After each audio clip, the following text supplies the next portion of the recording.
first chapter, right?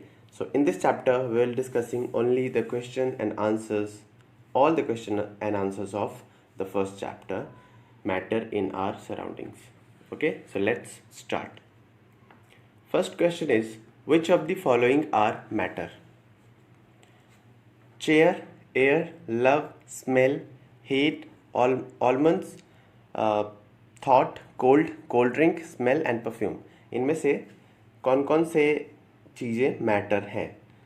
So we have read that all that things, all that articles which occupies some space and has some mass is called matter. जिस किसी भी चीज़ में कुछ मास है और वो कुछ जगह घेरता है, यानी कि कुछ वॉल्यूम भी है उसमें, कुछ स्पेस घेरता है वो, तो वैसे थिंग्स को हम कहते हैं मैटर. ठीक है, तो देखिए चेयर में मास भी है और ये स्पेस भी लेता है, इसका मतलब ये क्या है? मैटर है. आंसर देखिए, आंसर है anything that occupies space and has some mass is called matter. Matter can exist in the 3 physical states, solid, liquid and gaseous. ये तीनों स्टेट में मैटर आपको मिलेंगे. ठीक है, तो चेयर एंड आलमंड्स जो है ये सॉलिड स्टेट के मैटर है, cold drink is a liquid state of matter and air and smell of perfume are gaseous states of matter. ठीक है, तो इसमें क्या क्या मैटर है हमें पता चल गया. ठीक है, तो मैटर क्या क्या नहीं है? थॉट कोई मैटर नहीं है, आपके विचार, आपके सोच कोई मैटर नहीं है. ठीक है, उसके अलावा लव कोई मैटर नहीं है, सारे फीलिंग्स है, इमोशंस है. ठीक है, नोट में देखिए, the sense of smell is not matter. आप कुछ सूंघते हो, उसकी जो सेंस है वो मैटर नहीं है. ठीक है, सेंस ऑफ स्मेल मैटर नहीं है. ठीक है, लेकिन किसी चीज़ की स्मेल जो है वो मैटर है. अगर इंसेंस की स्मेल आप तक पहुंच रही है, अगरबत्ती की खुशबू आप तक पहुंच रही है, इसका मतलब क्या है?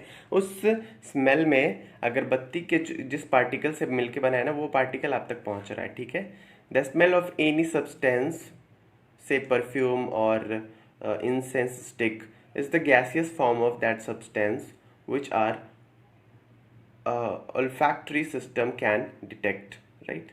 Hence smell of perfume is a matter. So this was the question number 1. Let's discuss question number 2. Give reasons for the following observation. इस ऑब्जर्वेशन के लिए आपको रीज़न देना है कि ऐसा क्यों होता है. ठीक है, आप चाहो तो आंसर्स नोट डाउन कर सकते हो वीडियो को पॉज करके. The smell of hot sizzling food reaches you several meters away, but to get the smell from cold food you have to go close. गर्म खाने की खुशबू आप तक बहुत दूर से ही आप तक पहुंच जाती है, लेकिन ठंडा खाना जब तक आप उसके पास नहीं जाते हो तब तक उसकी स्मेल आप तक नहीं आती. राइट, ऐसा क्यों होता है? तो आंसर देखिए, solids diffuse at a very slow rate.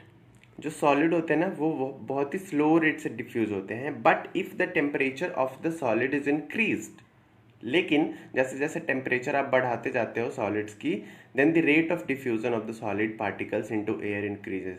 तो रेट ऑफ डिफ्यूजन जो है सॉलिड पार्टिकल का वो बढ़ता चला जाता है. This is due to an increase in the kinetic energy of solid particles. जैसे जैसे इंक्रीज बढ़ेगा काइनेटिक एनर्जी बढ़ती जाएगी सॉलिड की. ठीक है, इसी वजह से गर्म खाने की खुशबू बहुत दूर से ही हम तक पहुंच जाती है. Hence the smell of hot sizzling food reaches us even at a distance, but to get the smell of cold food we have to go close. Right, it was the question number 2 and answer. Let's move on to question number 3. A diver is able to cut through water in a swimming pool. Which property of matter does this observation show? एक जो driver होता है, तैरने वाला होता है, तैराक होता है, वो स्विमिंग पूल में वाटर को काटता हुआ कैसे आगे की तरफ बढ़ता जाता है? ये पानी के, यानी कि पानी भी एक मैटर है, तो उसकी किस प्रॉपर्टी को दिखा रहा है? इस ऑब्जर्वेशन से आपको क्या पता चला? The ability of a diver to cut through water in a swimming pool shows the matter is made up of particles. तो ये क्या दिखाता है ऑब्जर्वेशन? कि जो भी मैटर है ना वो पानी, वो किससे मिलके बना हुआ है? पार्टिकल से मिलके बना हुआ है. इसी वजह से वो पार्टिकल का फोर्स कम हो रहा है और डाइवर पानी को काटता हुआ आगे की तरफ बढ़ रहा है. ठीक है, let's move on to question number 4. What are the characteristics of particles of matter? जो भी पार्टिकल्स ऑफ मैटर है, इनके कैरेक्टरिस्टिक्स आपको डिफाइन करना है। हम चैप्टर में डिस्कस कर चुके हैं और हम ये क्वेश्चन एंड आंसर में भी कर रहे हैं, ठीक है। चैप्टर पहला तो हम बना चुके हैं एक वीडियो, उसमें हमने पूरा चैप्टर डिस्कस किया है, तो वो भी आप देख लेना।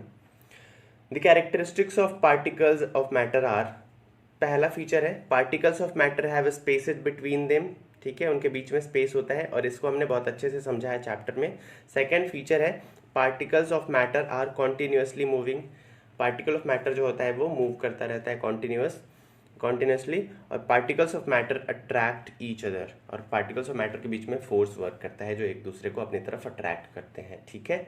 चलिए, तो ये क्वेश्चन एंड आंसर था पेज नंबर 6 का। पेज नंबर 6 पे आपको क्वेश्चन मिलेगा, चैप्टर के बीच बीच में पेजेस पे आपके क्वेश्चन, ठीक है। चलिए अब बढ़ते हैं अगले पेज नंबर, सॉरी ये पेज नंबर 3 पे था आई थिंक, यस, ठीक है। चलिए बढ़ते हैं अब आगे की तरफ, पेज नंबर 9 पे, सॉरी पेज 6 पे।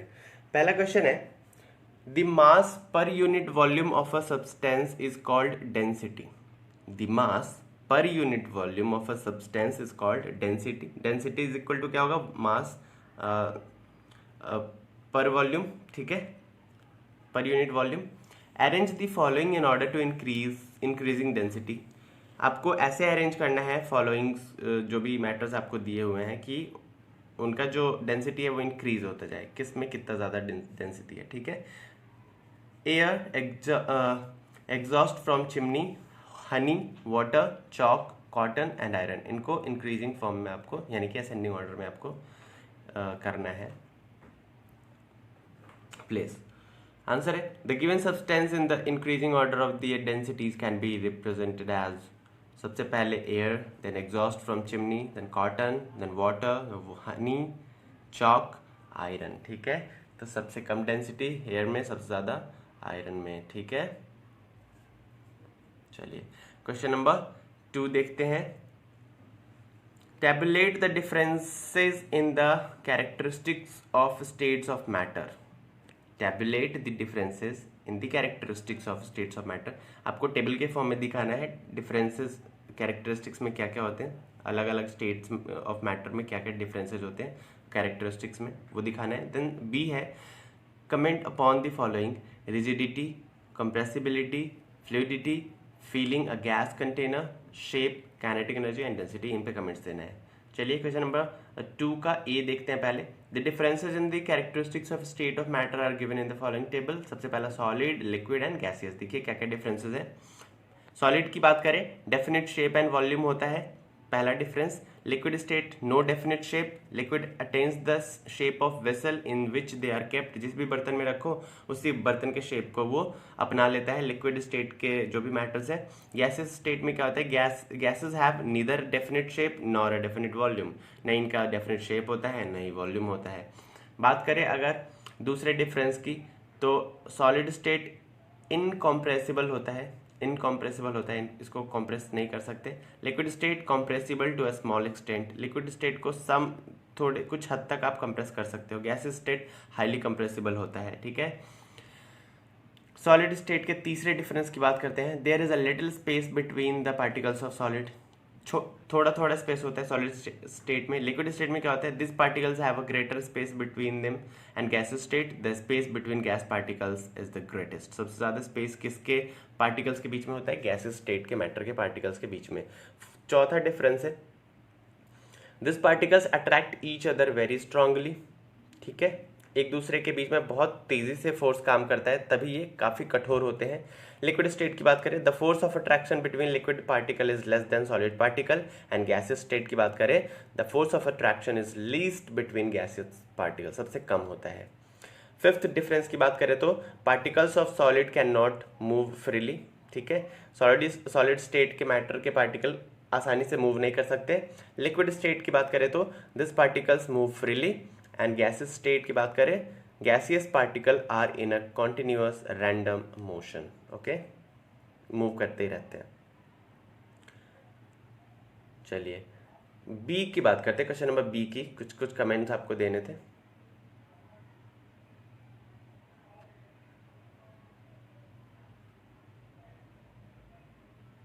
रिजिडिटी क्या होता है? Rigidity can be expressed as the tendency of matter to resist a change in shape.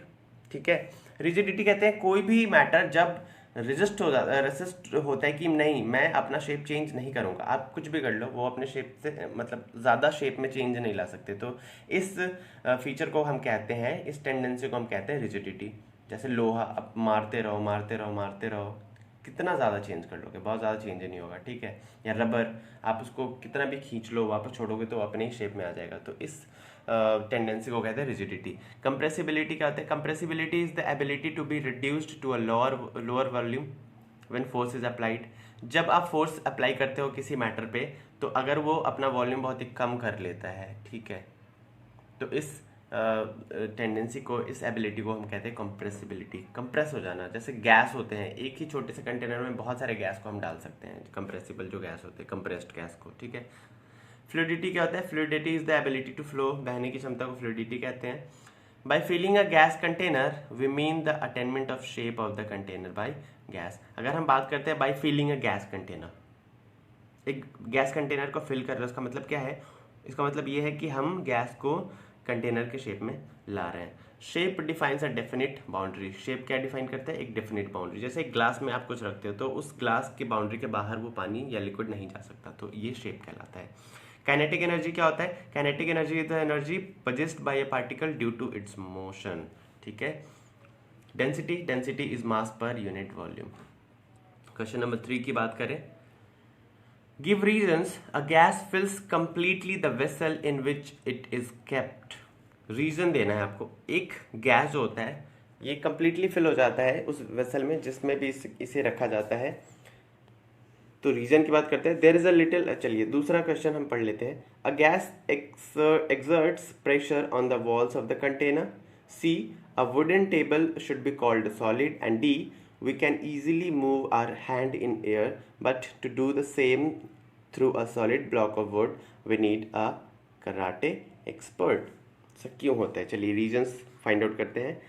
पहले क्वेश्चन का रीजन है, a gas fills completely the vessel in which it is kept.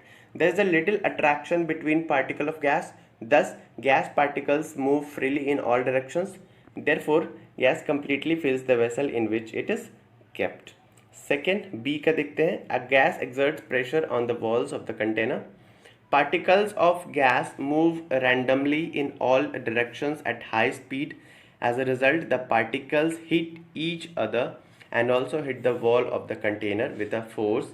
Therefore, a gas exerts pressure on the wall of the container. क्योंकि हम जानते हैं कि gas का जो पार्टिकल्स होता है वो फ्रीली मूव करता है रैंडमली, बहुत ही तेज़ी से। इसकी वजह से वो जिस कंटेनर में रखा जाता है उसके वॉल को भी हिट करता है। ठीक है, सी देखते हैं, a wooden table should be called solid.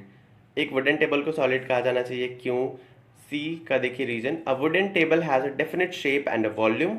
एक डेफिनेट शेप भी होता है और वॉल्यूम भी होता है। It is very rigid and can not be compressed, और उसको आप कंप्रेस भी नहीं कर सकते। It has the characteristics of a solid, क्योंकि इसमें कैरेक्टरिस्टिक्स है सॉलिड का, hence a wooden table should be called a solid.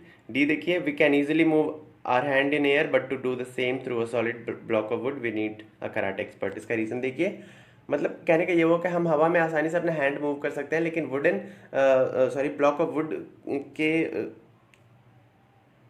के थ्रू अगर आप अपने हैंड मूव करते हो तो आपको एक कराटे प्रैक्टिस की जरूरत पड़ती है। क्यों ऐसा? कराटे एक्सपर्ट के क्यों ऐसा होता है? Particles of air have large spaces between them, क्योंकि पार्टिकल्स ऑफ एयर में बहुत ही स्पेस होता है तो आप फ्रीली अपना हैंड मूव कर लेते हो। On the other hand would has little space between in particles. Would में क्योंकि वो सॉलिड है तो स्पेस कम है उसके पार्टिकल्स के बीच में। Also it is rigid, rigid भी है, कंप्रेस नहीं हो सकता। For this reason we can easily move our hand in air but to do the same through a solid block of wood we need a karate expert. Clear? आगे चलते हैं। Question number 4, liquids generally have lower density. Liquids generally have lower density as compared to solids, but you must have observed that ice floats on water. कह रहे कि liquid में तो lower density होती है एज कंपेयर टू सॉलिड्स। तो ऐसा क्यों होता है कि बर्फ जो होता है, आइस होता है, वो पानी के ऊपर फ्लोट करने लगता है? क्योंकि आइस तो सॉलिड है और डेंसिटी किसकी ज़्यादा है, सॉलिड की। तो सॉलिड ही क्यों ऊपर फ्लोट कर रहा है? तो रीज़न है, आंसर देखिए, the mass per unit volume of a substance is called density. ठीक है, ये हमें पता है। As the volume of substance increases its density decrease है। जैसे जैसे वॉल्यूम बढ़ता जाएगा ना किसी सब्सटेंस का, इसकी डेंसिटी डिक्रीज होती जाती है। ठीक है, तभी तो हम देखते हैं कि इतने बड़े बड़े जहाज पानी के ऊपर फ्लोट करते रहते हैं, क्योंकि उनकी वॉल्यूम ज़्यादा है। ठीक है, the ice is solid, it has large number of empty spaces between its particles. क्योंकि सॉलिड आइस क्या है, सॉलिड है, तो बहुत सारे एम्प्टी स्पेसेस इनके बीच में होंगे। This spaces are larger as compare to the spaces present between the particles of water. तो आइस के बीच में जितने भी पार्टिकल्स के बीच में जो स्पेसेस है वो ज़्यादा होंगे पानी के बीच में, जितने भी पार्टिकल्स के बीच में स्पेसेस है उनसे। Thus the volume of ice is greater thus the volume of ice is greater than that of water. तो वॉल्यूम आइस का क्या है, ज़्यादा है पानी से। Hence the density of ice is less than the water. तो डेंसिटी क्या हो जाएगा, आइस का कम हो जाएगा वाटर से। A substance with lower density than water can float on water. क्योंकि आइस की डेंसिटी कम है, पानी की डेंसिटी ज़्यादा है, इस वजह से आइस पानी पे फ्लोट करता है। Therefore ice floats on water. Okay,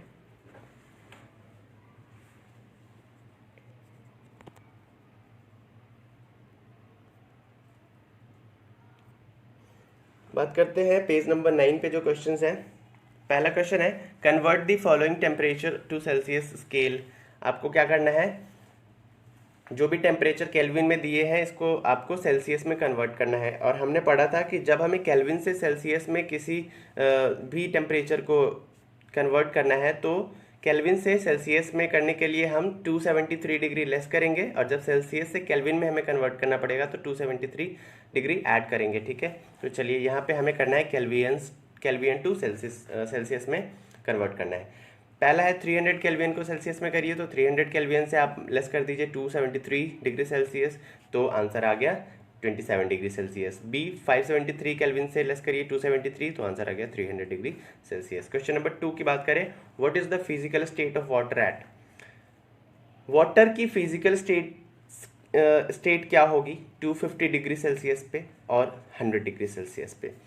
तो पहले बात करते हैं 250 डिग्री सेल्सियस पे। एक ही, water is at 250 degree Celsius exist in gaseous state.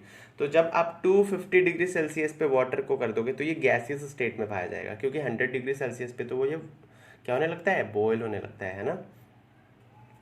And बात करें 100 डिग्री सेल्सियस की, at 100 degree Celsius water can exist in both liquid and gases form. At this temperature after getting the heat equal to the latent heat of vaporization, water starts changing from liquid state to gaseous state।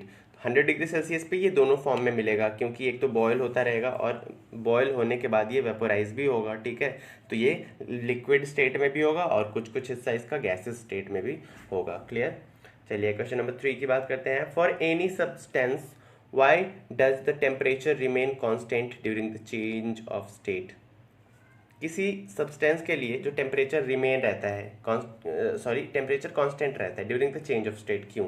During a change of state the temperature remains constant. This is because all the heat supplied to increase the temperature is utilised as latent heat in changing the state of overcoming the forces of attraction between the particles. Therefore, this heat does not contribute in increasing the temperature of the substance। एक latent heat पे पहुंच जाने के बाद अब चीज़ें जो होती है वो अपना स्टेट चेंज करने लगती है। तो उससे क्या होता है, लेटेंट हीट तक पहुंच जाने के बाद जितना भी आप टेम्परेचर बढ़ा लो, वो जितना भी आप फ्लेम तेज़ कर लो, हीट बढ़ा दो, टेम्परेचर नहीं बढ़ेगा। ठीक है, वो अपना बस स्टेट चेंज करता जाएगा।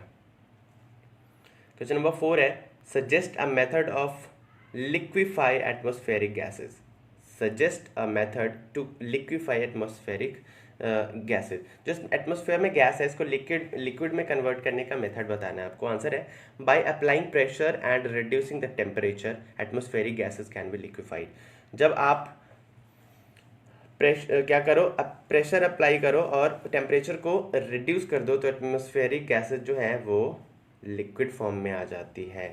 जैसे जब हम ठंडा पानी पीते हैं ग्लास में, तो हम देखते हैं ग्लास के बाहर एक वाटर ड्रॉपलेट्स आ जाते हैं। तो ऐसा क्यों होता है? उसी वजह से होता है, ठीक है, क्योंकि उस जो हवा में ह्यूमिडिटी है ना, वो उसके पार्टिकल्स, वाटर के पार्टिकल्स, वो जो ठंडा पानी है उसके पार्टिकल्स से के संपर्क में आने से वो गैस से लिक्विड में कन्वर्ट हो जाता है। क्लियर? पेज नंबर 10 पे जो क्वेश्चन है उनकी बात करते हैं। क्वेश्चन नंबर फर्स्ट है, why does a desert cooler cool better on a hot dry day? एक कूलर जो है वो ज़्यादा अच्छे से ठंडा करता है हॉट ड्राई डे में, ऐसा क्यों होता है? आंसर देखिए, when a liquid evaporates the particles of the liquid absorb energy from the surroundings to compensate the loss of energy during evaporation. This makes the surrounding cool. जब एक liquid evaporate होता है तो जो लिक्विड का particles है ना, वो जो एनर्जी खोता है वो आसपास के सराउंडिंग से उतनी एनर्जी लेता है, ठीक है, इवेपोरेशन के दौरान। इससे सराउंडिंग हमारा जो होता है वो कूल हो जाता है। In a desert cooler a water inside it is made to evaporate. Cooler के अंदर जो पानी होता है वो इवेपोरेट का काम करता है। This leads to absorption of energy from the surroundings. तो इससे क्या होता है, वो आसपास के सराउंडिंग से एनर्जी लेता है जितना एनर्जी वो खोता है, thereby cooling the surroundings. Again we know that evaporation depends on the amount of water vapour present in air. हमें पता है कि इवेपोरेशन डिपेंड करता है कि कितना amount of water vapour present है एयर में, ह्यूमिडिटी कितनी ज़्यादा है, ठीक है। If the amount of water vapour present in air is less the evaporation is more. अगर अमाउंट कम है वेपर का हवा में तो इवेपोरेशन ज़्यादा होगा। On a hot dry day the amount of water vapour present in air is less, दस water present inside the desert cooler evaporates more, thereby cooling the surroundings more, ठीक है। what that is why a desert cooler cools better on a hot dry day. Question number second है, how does water kept in an earthen pot यानी कि मटका become cool during summers? कैसे मटके में रखा हुआ पानी ठंडा रहता है गर्मी के दिनों में?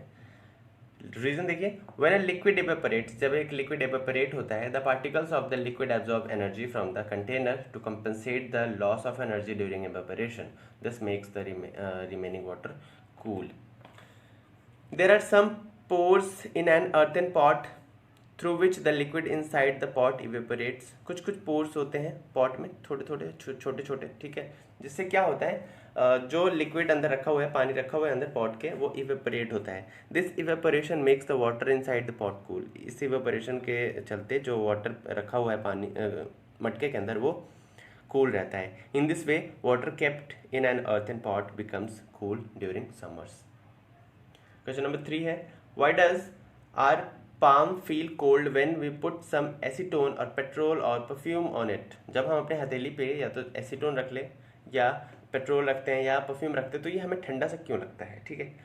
आंसर है, when we put some acetone और पेट्रोल और perfume on our palm it evaporates। तो जब हम इन चीज़ों को अपने हथेली पे रखते हैं तो ये भी इवेपोरेट होना शुरू हो जाता है। During evaporation particles of the liquids absorb energy from the surroundings or the surface of the palm to compensate for the loss of energy, making the surroundings cool. Hence our palm feels cold when we put some acetone or petrol or perfume on it. ठीक है, आगे बढ़ते हैं।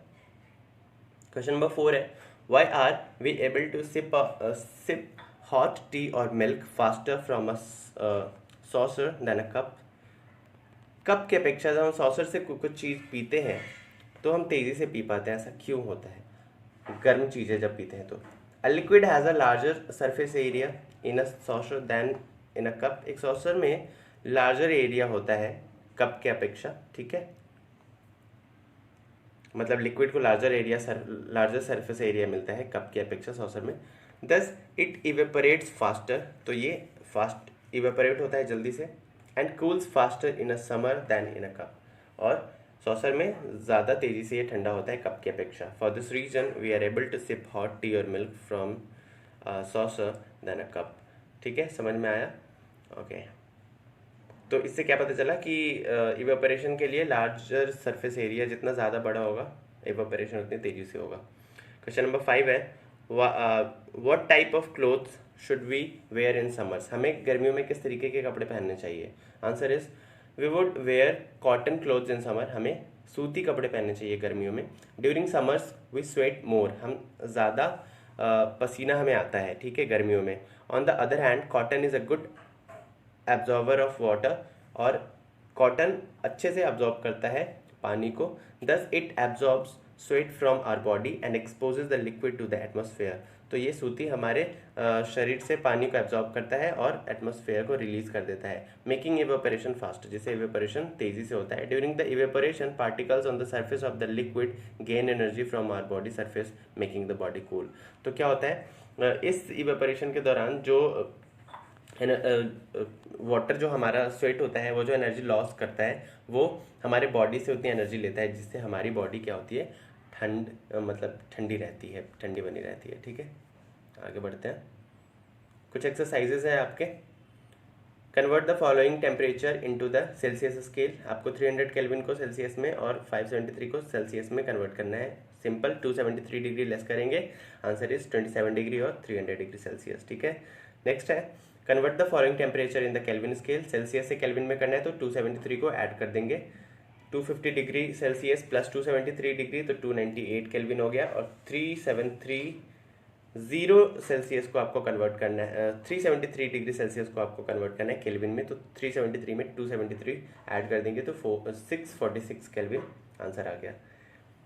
Question number 3 है, give reasons for the following observation. Naphthalene balls disappear with time without living any solid. Naphthalene balls जो होती है वो कुछ समय बाद अपने आप गायब हो जाती है, कोई सॉलिड छोड़े, ऐसा क्यों होता है? एंड सेकंड है B, we can get the smell of perfume sitting several metres away. हमें स्मेल परफ्यूम की बहुत दूर बैठे ही हम तक पहुंच जाती है, क्यों? रीजन दीजिए। तो पहला रीजन है naphthalene shows the property of sublimation. ठीक है, नेफ्थलीन किसकी में क्या प्रॉपर्टी होती है? सब्लिमेशन की।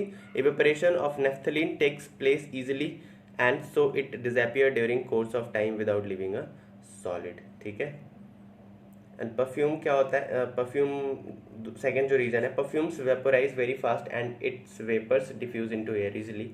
परफ्यूम जल्दी से वेपोराइज होता है और इसके जो वेपर्स हैं वो डिफ्यूज हो जाते हैं एयर में easily. That is why we can smell perfume sitting several metres away. ठीक है, क्वेश्चन नंबर 4 है, arrange the following in increasing order of forces of attraction between particles water sugar oxygen. तो आपको increasing order में इसको place करना है, ठीक है, अरेंज करना है, जिसमें फोर्सेज ऑफ अट्रैक्शन कम है और किस में ज़्यादा है। तो ऑक्सीजन में कम है, वाटर में उससे ज़्यादा है और शुगर में सबसे ज़्यादा है। तो ये रहा ऑर्डर आपका। ठीक है, question number 5, what is the physical state of water at 25 degree Celsius पे जो वाटर है वो किस स्टेट में रहेगा? वो लिक्विड स्टेट में रहेगा। 0 डिग्री सेल्सियस पे सॉलिड एंड लिक्विड दोनों स्टेट में रहेगा, और 100 डिग्री सेल्सियस पे लिक्विड एंड वेपर्स दोनों स्टेट में रहेगा। ठीक है, give the reason to justify. Question number 6, water at room temperature is a liquid, and B, an iron almirah is solid at room temperature. Answer is water at room temperature is liquid because it has fluidity and has definite volume but no definite shape. And second का reason है, B का reason, and iron almirah is a solid at room temperature because it is rigid and has a definite shape. Okay, next बढ़ते हैं आगे। Question number 7, why is ice at 273 Kelvin more effective in cooling than water at the same temperature? एक ice 273 kelvin पे ज़्यादा effective है cooling में than water at the same temperature. ऐसा क्यों? आंसर है ice at 273 kelvin is less energetic than water. It is because of the difference in the latent heat of fusion which is present in water at the same temperature in the form of extra energy. ठीक है, तो water में ज़्यादा energy होती है और ice में कम, तो आइस जल्दी से कूलिंग करता है, ठीक है, ज़्यादा effectively. Question number 8, what produces more severe burns, boiling water और steam? ज़्यादा कौन जलाता है? सीवियर बर्न किससे होता है, बॉइलिंग वाटर से या स्टीम से? आंसर है steam produces more severe burns than boiling water. Boiling water में आपका उंगली डूब जाए और स्टीम में डूब जाए तो ज़्यादा जलेगा स्टीम से। ऐसा क्यों होता है? This is because steam has more energy than boiling water. Steam में ज़्यादा एनर्जी होती है बॉइलिंग वाटर से, ठीक है। Present in it in the form of latent heat of the vaporisation, क्योंकि जो स्टीम में एनर्जी होती है ना वो लेटेंट हीट में होती है, और लेटेंट हीट मैक्सिमम टेम्परेचर पे बनता है, ठीक है, जिसकी वजह से स्टीम ज़्यादा नुकसान करता है, ज़्यादा जलाता है।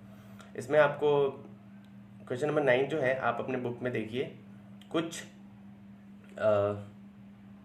डायग्राम दिया हुआ है, इसमें दिख नहीं रहा है, मैं आपको दिखाता हूँ।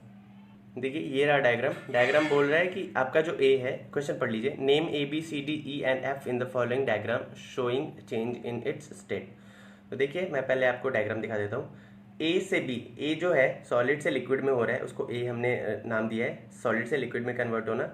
लिक्विड से गैस में कन्वर्ट होना बी नाम दिया हमने। गैस से लिक्विड में कन्वर्ट होना सी, और लिक्विड से सॉलिड में कन्वर्ट होना डी हमने नाम दिया है। अच्छा, एफ हमने किसको नाम दिया है? गैस से सीधा सॉलिड में कन्वर्ट हो जाना, लिक्विड नहीं बनना, ठीक है।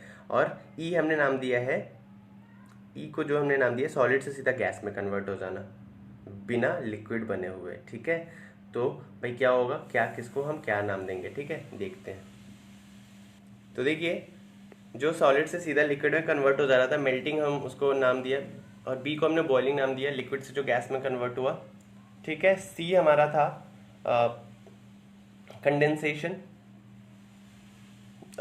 गैस से लिक्विड में कन्वर्ट हो जा रहा था। सॉलिडिफिकेशन, लिक्विड से सॉलिड में कन्वर्ट हो जा रहा था। सब्लिमेशन, सॉलिड से सीधा गैस में कन्वर्ट हो जा रहा था, और गैस से सीधा सॉलिड में कन्वर्ट हो जा रहा था, उसको सब्लिमेशन ही कहेंगे, ठीक है, क्लियर। तो ये क्वेश्चन एंड आंसर थे क्लास 9th फर्स्ट चैप्टर के, ठीक है, एनसीईआरटी बुक्स के। तो इस लेसन में हमने देखा क्वेश्चन एंड आंसर सारा हमने कर लिया। पढ़ते रहिए, वीडियो अच्छा लगा तो शेयर करिए, लाइक करिए, एनसीईआरटी जोन को सब्सक्राइब करिए। मिलते हैं अगले लेसन में अगले चैप्टर के साथ साइंस